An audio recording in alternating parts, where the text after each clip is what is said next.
They ran through the mountain trail. Stig Stonehill led the way, followed by Rorik and Jaina.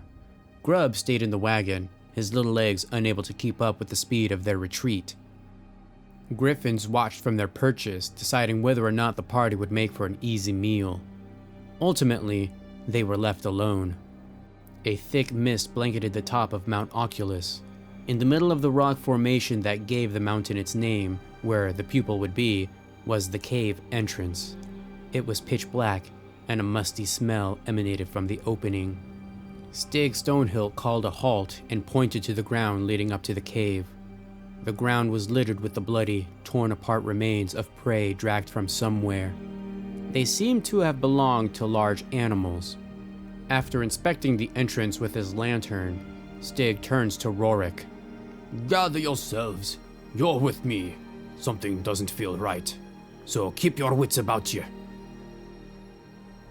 Welcome to the castle. Come on in and take a seat. My name is Alex, and I am your player, your GM, your host for Table for One, a solo actual play podcast. And this is the Dragonbane Secrets of the Dragon Emperor playthrough. We begin our session just inside of the Dead Eyes Cave. Rorik, Jaina, Grubb, and now Stig are going to explore the rest of the cave to make sure it's safe for the dwarven adventurers, who are trying to make their way to Grimstone Hold. And of course, as we've heard in the intro scene, as they approach the Dead Eyes Cave, they come across some carcasses. Of course, they were besieged by griffins in the last episode, and so this could just be a meal that the griffins have taken. The party are going to explore deeper and make sure that everything is clear. The cave is dark and cool. The mist from outside covers the floor, and the musty smell is even stronger. The walls consist of rough, mossy stones. Inside the cave entrance lies a dead body in black clothes. Rorik and Stig are immediately going to very carefully walk over to this corpse, and Rorik is going to examine the body. He notices that there's a strange symbol on his forearm, as well as what appears to be two large bite marks coming from his neck. But even more alarming is that this person has no eyes. It's like they've been torn out, and the body's completely stiff. He's been dead for a while. While Rorik and Stig are talking to each other, Jaina is actually going to investigate the area to make sure that there's nothing lurking about in the darkness. Of course, Stig has a lantern at the ready, and Grubb is going to have his torch as well. So that means Jaina is going to make a spot hidden check, which is at 7, so let's roll and see what happens. A 13, unfortunately, does not uncover anything unusual. And likewise, Grubb is going to be with her, but he is not actually going to make a roll here.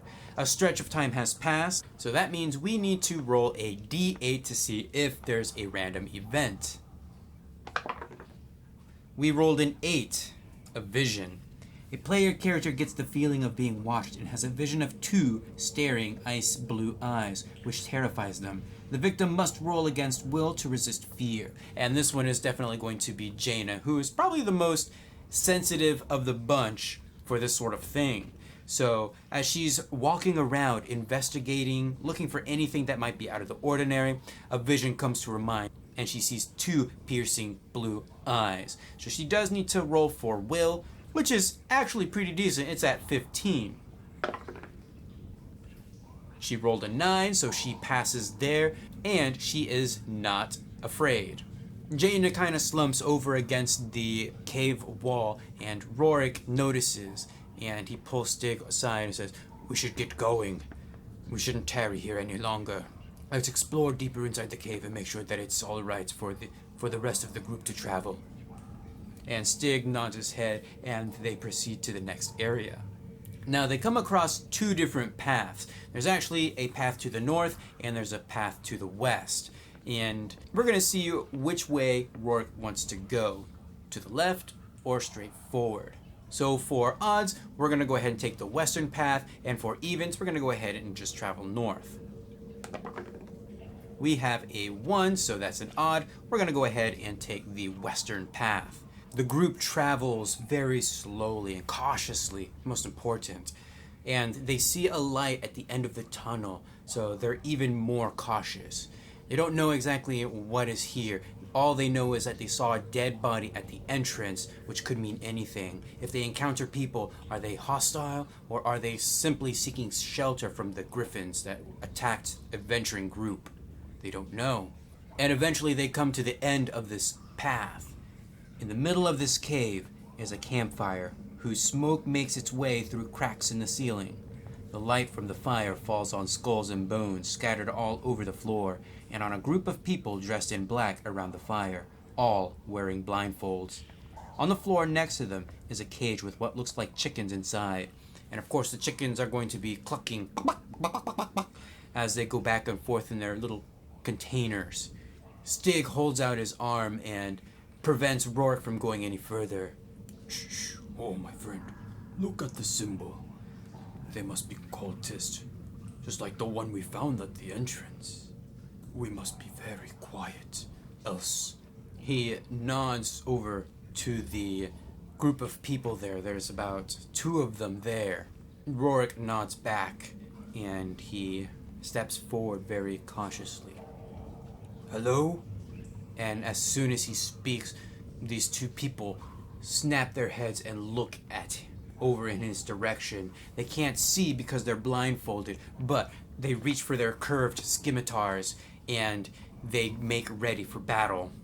So we're going to go ahead and initiate combat here. I'm going to roll for Rorik, Jaina, Grub, and then Stig in that order. So Rorik has a 3, which is very good. Jaina has a 6, which is okay. Grub has a 9, not that great. And Stig has a 7. Our friends at the campfire have a 4 and a 2. So one of them does get to go first, it seems. So the first cultist springs up with the scimitar drawn and makes their way over to Rourke, who's at the pack. Now, they are blindfolded, so they do need to make an awareness check before they can actually hit with an attack. So let's go ahead and roll for that. Their awareness is 10. And they rolled an 11, so they're immediately going to miss. And Rourke kind of jumps back and pulls out his own weapon and gets ready. He's like, whoa, whoa, whoa. We're just trying to get through, trying to figure out what's going on. But the cultist isn't having any of it, and Stig kind of yells out, there's a bloody cultist. Hurry up and dispatch of him. And that is exactly what Rourke is going to do.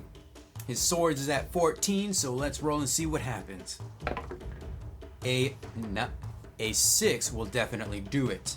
So that's going to be 2d8 plus a d4's worth of damage. Let's see. We have 3, 2, and 1. That makes 6 out of 12 HP. So that's halfway there already. So Rourke takes his World Breaker sword and just slashes the cultist. And we hear a horrific scream come from him. The other one is also going to leap up and run over towards where the scream happened, where Rourke is. So we need an awareness of 10. Let's see. 15 does not hit, which means Jaina is going to get a turn. And the only thing that we can really think to do is cast Fireball, which is going to cost 2 WP. So she does her gestures with her hands and launches a fireball. Possibly we have to roll for that. Her elementalism is at 14. Let's see. Ooh, there we go. A dragon. Our first roll with Jaina, and it's a dragon. And quite honestly, I think this is the first time we've actually had a dragon as a crit on an attack, especially with magic. So when we actually get a dragon on a magic roll, we have some options available to us. We can choose one of 3 options. The damage or range of the spell is doubled. That's nice. The spell does not cost any WP, or you can immediately cast another spell but get a bane on the roll. I'm actually going to go ahead and opt to say that this one is not going to cost any WP, which means she's going to deal 2d6 points to, we'll go with the one that is injured. And 3 and 5 make 8, so this one just gets obliterated by fire and falls back and is charred. Likewise, Stig Stonehill is going to charge to Rorik's aid and use his battle axe to deal some damage to the last remaining cultist. Stig's skill with axes is at 12, so let's see what happens. A 19 unfortunately does not hit.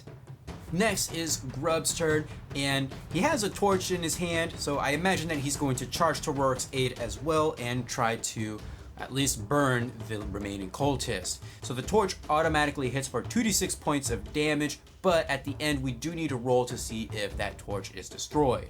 So 2d6, let's see. 6 and 1 makes 7, so over halfway there. So we're gonna go ahead and roll our d6 and see if we get a 1. We get a 5, so the torch is still going strong. Alright, we have a new round, which means a new initiative. So Rorik gets a 4, Jaina gets a 10, so she's definitely going last. Grub gets a 3, and Stig gets a 2. So it looks like we might get to go first.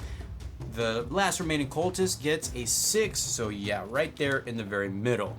Stig is going to take his battle axe and he's going to go ahead and take another swipe at the cultist and hopefully deal the last remaining damage. 12 or under for Stig, let's see what happens. A 10, so yes, he finally hit something, dealing 2d8 plus a d4's worth of damage. 6, 3, and 1 make 10, so this cultist is dead. Stig takes his axe from the body and he uses his axe to point to the symbol on this body. Aye, a cultist, don't you know? They are a plague here in the Misty Vale. All over, always causing trouble for people who wander around. And Rourke kind of looks at him and says, I'm sorry, I didn't know. Yeah, well, now you do, and it would be wise for ye to be careful. Grub is going to gravitate towards the chickens in the cages, and he's going to look at them hungrily. And he's going to point and kind of grunt. And Rorik will kind of go over to him and he'll say, well, when we come back for the rest of the party, we'll go ahead and take the chickens with us. And Grub licks his lips and nods a lot. He wants the chickens. He's probably very hungry. And, of course, they've been running for most of the day away from the griffins. There's only one other path besides going back the way they came, and that's to the east. And that's exactly where they're going to go. Eventually, they come up to a branching path that takes them back south, which is leading back to the entrance, but then there's something else here in this room. The musty smell grows into a pungent stench in this cave.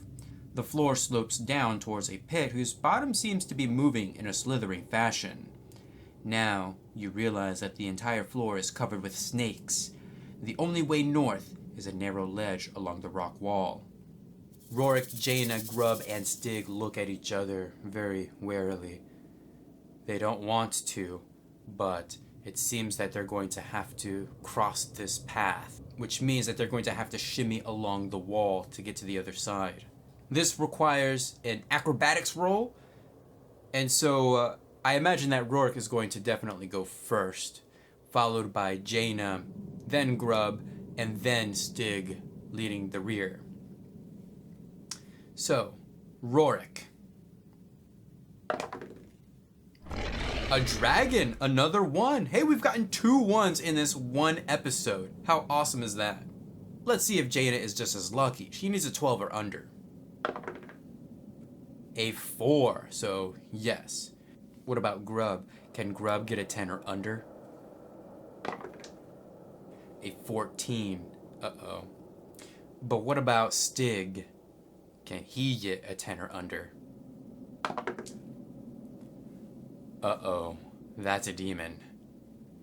So Rorik makes it to the other side, and he holds out his hand for Jaina, who grabs it, and he manages to pull her in close. But then something happens. Stig stumbles, and he grabs onto Grub, and they both tumble down into the snake pit. They hear the hisses from the snakes, as they start to cover both bodies. We hear Stig and Grub crying out as they feel the bite from the snakes. They're each going to take a d6 worth of damage. Grub gets 4 points of damage and Stig gets 1 point of damage. Wow, the guy who got the demon is going to be the one who's, getting out pretty lucky on this one. And so Grub and Stig are struggling with the snakes that just keep biting them. And Jaina actually rushes into action. She pulls her staff that she's been holding and she goes over to the edge of the pit and she lowers her staff down so that they can grab onto it. And so they're going to have to succeed at another acrobatics roll. But I'm going to give them a boon this time because Jaina is there holding her staff for them to grab onto. Stig is going to go first. A 19 and a 5 just makes it. And Grub, a 7 and a 16 also makes it. Stig begins to climb along the staff, and soon after, Grub also begins to climb up the staff until they're both to safety. There's only one way to go, and that is to the north. A cave chamber with several large boulders. The floor is covered with loose stones, and the northern wall consists of a great pile of fallen rocks. By the eastern wall is a blanket and what looks like a backpack. Rorik begins to look around. We're going to go ahead and have him do a spot hidden check to see if he notices anything unusual. Rorik needs a 13 or under to succeed. Let's see what happens. A 6 is successful.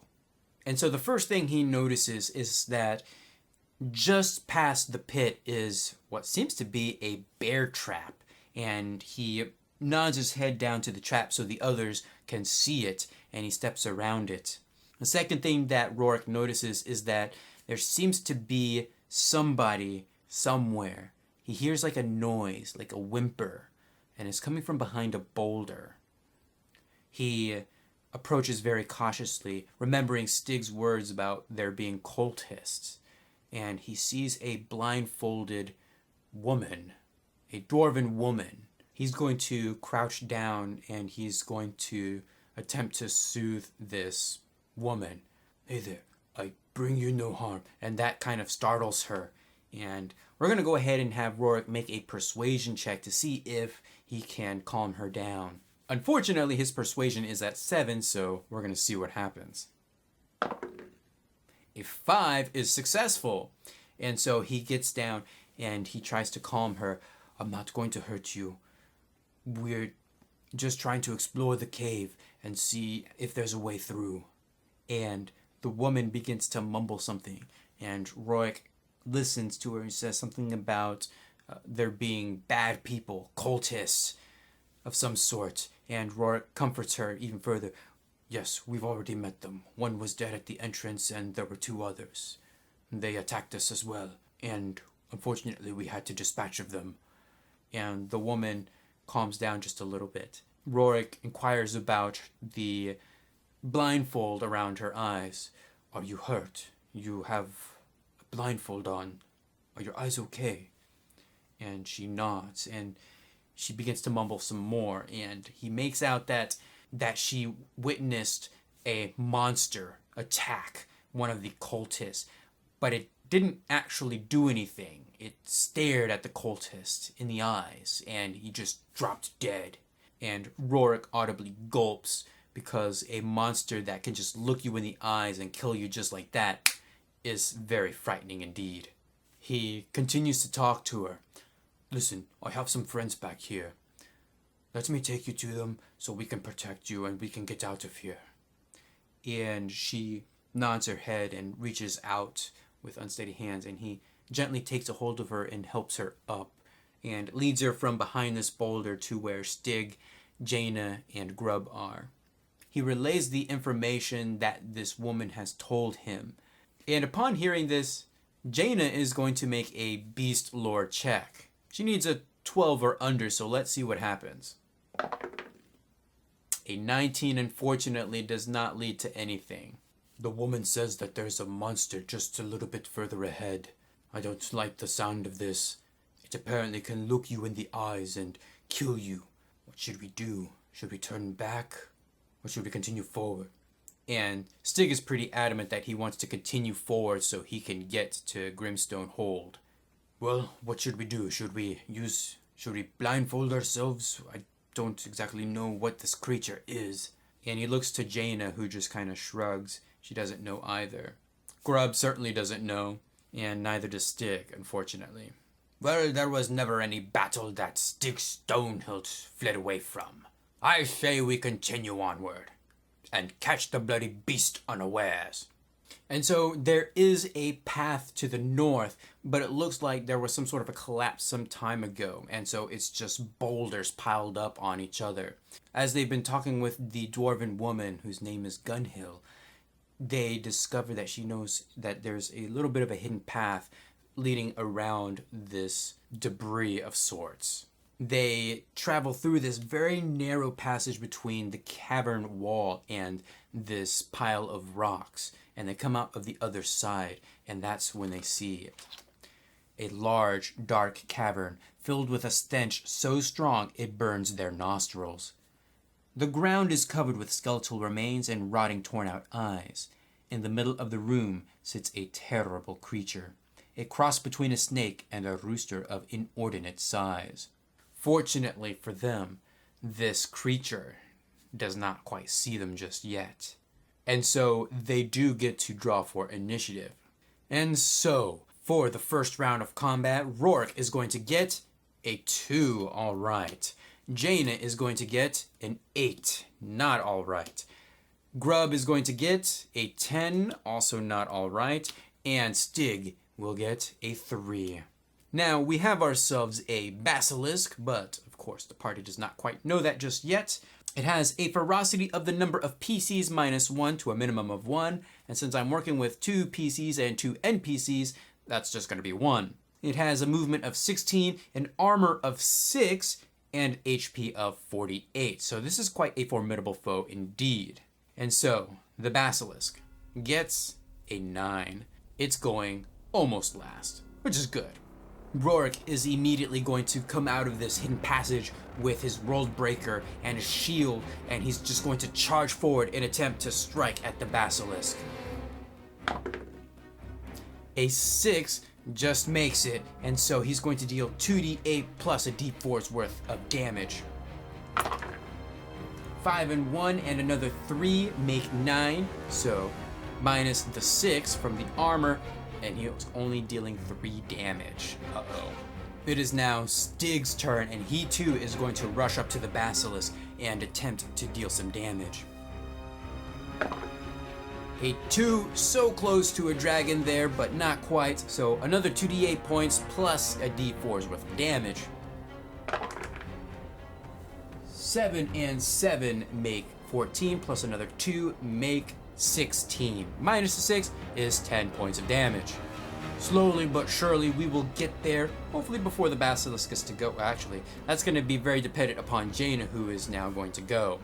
And the first thing that Jaina is going to do is cast Fireball, an empowered Fireball. She's going to spend 6 points to cast a level 3 Fireball. But of course, she needs to roll Elementalism first. A 12 is successful, and so with that empowered Fireball, she's dealing 46 points of damage. 5, 6, 3, and 3 make 17 points of damage. It's quite a bit. Minus 6 is 11 points. The Basilisk has 24 points left. Unfortunately, it is now the Basilisk's turn, which means we need to roll a d6 to see what it does. A 3. Cock-a-doodle-doo! The Basilisk lets out a cacophonous crow that pierces the player characters and makes their ears bleed. Everyone within 10 meters must roll against con, not an action. On a failure, the victim falls to the ground, becomes dazed, and loses their next turn. That can be debilitating. Rourke's con is at 12. Let's see if he succeeds. 8, he does. What about Jaina? Her con is at 13. 6, she also succeeds. For Grub, a 6, he succeeds. And for Stig, A 2, he also succeeds. So the whole entire party succeeds. The basilisk manages their cock-a-doodle-doo as the party just covers their ears to prevent any ear bleeding. And now it is Grub's turn. What can he do? Well, I honestly think that the only thing he's going to do, because this is such a big creature and he's such a little guy, is that he's going to drop the torch and he's going to use his bow and arrow to try to do some damage, probably unsuccessfully. So Grub needs a 10 or under to successfully hit. He gets a 14, so unfortunately he does not hit. We're on another round, so let's see, what is Rourke going to get? An 8. Uh-oh, that is not good. What about Jaina? A 4. Potentially first, hopefully. Grub? A 9, so most likely last. And Stig? A 6. Uh-oh. Let's see, what's the chicken thing gonna do? A 3. Unfortunately, that means the basilisk is going first. We have a D6. Let's see what happens. Another 3. Another cock-a-doodle-doo. So that's going to be a con save for everyone. So Rorik, success. Jaina, also a success. Grub, a demon. Uh-oh. He's going down. His ears are bleeding.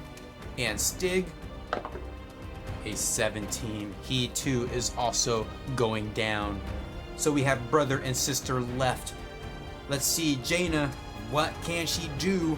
I think she's going to go ahead and cast Fireball at first level, so 2 WP for 2d6 worth of points of damage. A dragon! Oh yeah, that's what we like to see on Elementalism again, of all things.